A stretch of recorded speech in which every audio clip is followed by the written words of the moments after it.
Hi friends! మీకో చిట్టి కథ చెప్తాను. ఒక మనుషునికి ఇద్దరు కుమారులు ఉన్నారు. వారిలో చిన్నవాడు పేరు చిన్నోడు, మరొకడు పెద్దోడు. అయితే వారు పెరిగి పెద్దయిన తర్వాత చిన్నోడు తన యొక్క ఆస్తిని అడిగి తీసుకొని వెళ్తాడు. అప్పుడు వెళ్ళిన తర్వాత కొన్ని దినముల తర్వాత ఆ చిన్న కుమారుడు సమస్తమును దుర్విపారం చేసి ఖర్చు పెట్టి అనేకమైన ఇబ్బందులు పడుతూ ఉంటాడు.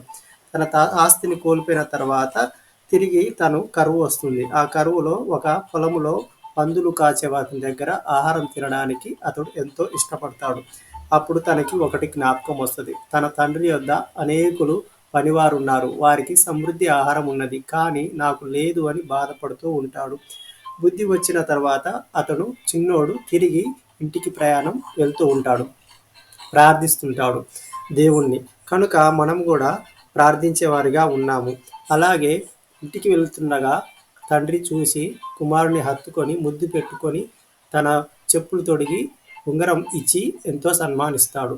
ఆ తర్వాత పెద్ద కుమారుడు తిరిగి ఇంటికి వస్తూ ఉండగా ఏమైందని పనివారిని అడుగుతూ ఉంటాడు. మీ చిన్నవాడు వచ్చి ఉన్నాడని తిరిగి బదులిస్తాడు. దానికి పెద్దవాడు చిన్నబుచ్చుకుంటాడు. ఎందుకంటే చిన్నవాడు తండ్రి యొద్దనే ఉన్నాడు గాని తండ్రి యొక్క కోరికను, తండ్రి చిత్తము ఎరగకుండా ఉన్నాడు. కనుక ఇక్కడ పెద్ద కుమారుడు అలిగి బయటికి వెళ్ళిపోతూ ఉంటాడు. కనుక ఈ ఉపమానం ద్వారా మనం నేర్చుకోవాల్సింది ఏంటంటే చిన్నవాడు తప్పిపోయి తిరిగి రక్షించబడినాడు.